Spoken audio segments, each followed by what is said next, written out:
그런데요, 어제는 경찰을 향해서 규탄 대회를 집단적으로 열었던 민주당인데 오늘은 이재명 대표가 참석한 그 회의에서 서영교 최고위원이 이재명 대표를 흉기로 찌른 피의자 김모 씨의 실명과 얼굴을 자체 공개했습니다.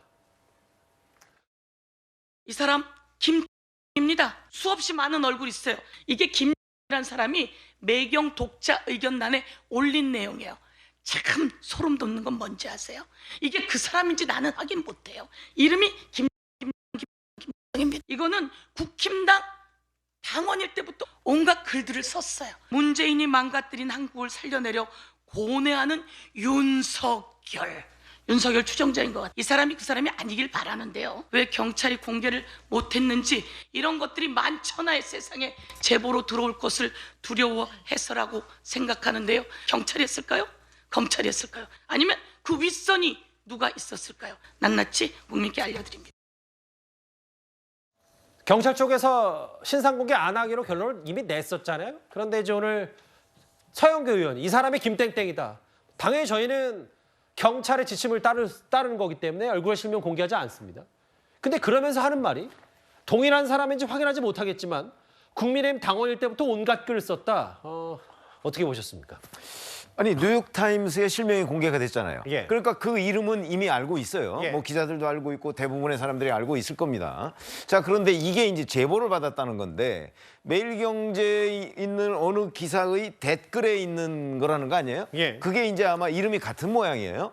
그러면 우리 잘 아시다시피 그 전부 다 실명으로 댓글을 달도록 돼 있지 않습니다. 거기에 닉네임으로도 달 수 있고 그다음에 동명이인도 있을 수 있고 그다음에 뭐 여러 가지 뭐 윤석열 대통령 지지자인 것처럼 거기다가 이제 아마 그 댓글을 단 것으로 보이는데, 자, 그러면 본인이 지금 동일한 사람인지 확인하지 못했다고 했잖아요. 그러면서 그 댓글 내용을 줄줄줄줄 읽어줘요. 응? 그러면 저거야말로 정말 아니면 말고 아닌가요? 예. 아니 적어도 본인이 확인하려는 노력은 했어야 되는 거 아니에요? 그냥 제보받았고 이름이 동일하다고 해서 이게 그 사람일 것이다. 그리고 뭐 동일한 사람인지 확인하지 못했다. 이런 무책임한 일이 어디 있습니까? 저는 이 자체가 또 하나의 음모론에 불과하다 이렇게 생각합니다. 자체적으로 민주당 일부 최고위원이 신상을 공개한 셈이기 때문에 사실 그 더해서 피습 현장에 있었던 이재명 대표 최측근, 최근에 저희가 많이 그 목소리를 준비했었던 김지우 정무부실장도 어제 이렇게 주장을 했었습니다. 수사관인 환자 개인정보를 수집하고 탐문한 정보과 형사들의 신원을 파악하고 누구에게 보고하려고 그렇게 집요하게 환자 의료 정보를 탐문하고 도주 촬영했는지 분명히 밝혀야 할 것입니다. 이렇게 수집된 의료 정보가 외부로 유출되어 왜곡되어 가짜 뉴스를 만들고 환자 가족을 공격하는 소재로 활용된 사건에 대한 철저한 조사 및 엄중한 조사를 촉구합니다. 그러니까 어제는 의료정보 유출건에 대해서 경찰에 따져 물었고 박원석 의원님, 오늘은 또 아예 국가기관 경찰은 수사심의 열어서 신상공개 심의 열어서 안 하겠다고 한 김땡땡 얼굴 실명까지 이렇게 공개를 했다. 어떻게 받아들이십니까? 그러니까 저는 민주당이 왜 이 사건을 이렇게 뒤늦게 계속 이렇게 키우려고 하는지 잘 모르겠어요.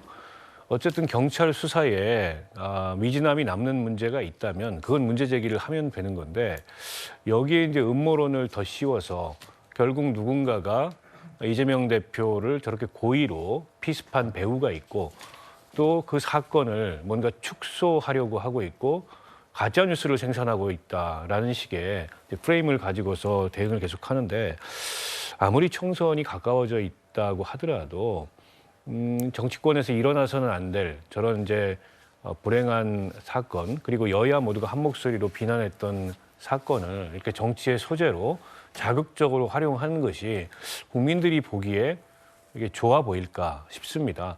오히려 그 피습 이후에 여러 가지 논란이 됐던 이슈들에 대해서 민주당의 정무적 대응이나 메시지 관리가 좀 부실하거나 잘못됐던 측면이 있었고, 그로 인해서 당 지지율에도 별로 좋지 않은 영향을 미쳤는데, 그런 상황을 반전시키려고 이렇게 좀 이 소란을 떠는 게 아닌가라는 어떤 비판마저 제기되고 있거든요. 저는 이걸 저렇게 부추긴다 그래서 뭐 지금 상황에서 저 사건이 다시 그 수사 결과가 다르게 나오거나 이럴 가능성이 없잖아요. 예. 그리고 이미 이제 기소돼서 재판으로 넘어가면 재판 과정에서 실명도 공개될 거고 보다 분명한 범행 동기도 확인될 거고 가려질 텐데 이제 공당이 저렇게 계속 그 공권력의 수사 결과에 대해서 불신을 부추기고 그걸 통해서 지지자들을 결집시키는 정치 행위를 하는 게 바람직한가 싶습니다. 사실 이와는 별개로 실제로 국민권익위원회가 어제 이재명 대표 응급 헬기 이송 과정에 특혜가 있었는지 확인해달라는 신고가 많이 접수됐다. 다수가 접수됐다. 조사에 착수했었는데요. 이것 또한 민주당은 논란으로 보고 있습니다. 국민권익위원회는 해당 사건에 대한 높은 국민적 관심과 알 권리를 고려하여 신고 접수 및 조사 착수 사실을 국민에게 공개하기로 하였습니다. 국민권익위가 암살태를 당한 야당 대표에게 2차 가해를 하고 있습니다. 도대체 무슨 의도입니까? 신고를 핑계로 이재명 대표를 조사하겠다니 기가 막힙니다. 어처구니가 없습니다. 윤석열 대통령의 법대 동기가 위원장을 맡고 있는 권익위가 백주 대낮에 테러를 당하고 9.4일생으로 살아 돌아온 제1원내정당 대표를 파렴치범으로 몰아가고 있습니다. 한마디로 미친 정권입니다. 총선에서 반드시 윤석열 정권을 심판해야 할 이유가 추가되었습니다. 사실 저희도 좀 여러 뉴스탑텐에 짚어봤다시피 헬기를 누가 띄웠냐, 특혜 아니냐 이런 논란에 대해서 가장 가까운 팩트, 천준호, 그러니까 이재명 대표의 당대표 비서실장이 병을 옮기는 문제로 서울대병원 관계자와 직접 개인 전화로 통화를 했다. 여기까지니까 권익위가 앞으로 부산대학교 병원과 서울대학병원에서 누가 헬기 특혜의 주체인지 이 부분을 좀 따져 묻겠다라는 건데 다음 화면을 볼게요. 근데 이제 민주당 얘기는 권익위원장이 대통령의 서울대 법대 입학 동기라서 한마디로 미친 정권이다. 이거 헬기 이송 특혜를 어떻게 권익위가 들여다보냐라고 얘기를 하고 있거든요. 뭐 다수의 어떤 민원이 접수가 됐으니까 뭐 공무원들은 민원이 접수되면 어쨌든 그 민원에 대한 답을 해야 되지 않습니까? 그래서 권익위에도 헬기 전원과 관련해서 여러 가지 뭐 특혜 의혹 등이 있다라고 그걸 밝혀달라 아마 민원이 여러 건 접수가 된 것 같고 그렇다면 권익위 입장에서는 뭐 그걸 조사를 안 할 수가 없어요.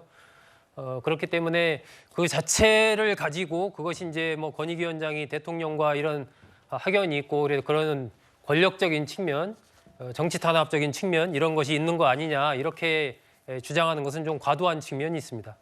근데 이제 권익위 입장에서 조사를 하더라도 좀 이것은 선을 잘 가릴 필요가 있어요. 예를 들면 뭐 이재명 대표도 조사할 것 같다, 할 것 같이 아마 얘기를 한 것 같은데 그래서 아마 야권에서 더더욱 그런 얘기를 비판을 좀 많이 하던데 권익위가 그렇게까지 얘기한다면 그건 약간 좀 오버하는 것이다라고 생각을 하고요. 이 헬기 전원 과정이 어떻게 됐는지 그 과정 자체를 좀 세밀하게 한번 들여다보는 것, 뭐 이런 부분은 어쨌든 여러 가지 의혹 제기가 된 부분도 있고 하니까 좀 필요하지 않나 싶습니다. 지금 본다면 이게 야권에서 경찰의 은폐, 뭐 특혜 의혹, 이런 수사 의혹 이런 것들을 제기를 하고 또 국민의힘에서는 헬기 전원과 관련된 뭐 특혜 의혹 이런 걸 제기를 하고 결국 이게 지난번에 그 사건이 발생한 이후에 이 사건의 본질이 결국 여야의 진영 정치, 극단 정치이기 때문에 이런 부분을 향후에 좀 바꿔가면서 뭔가 새로운 정치 문화를 만들어 가자라고 그 당시에는 여권도 야권도 다 그렇게 얘기했거든요. 근데 시간이 지나니까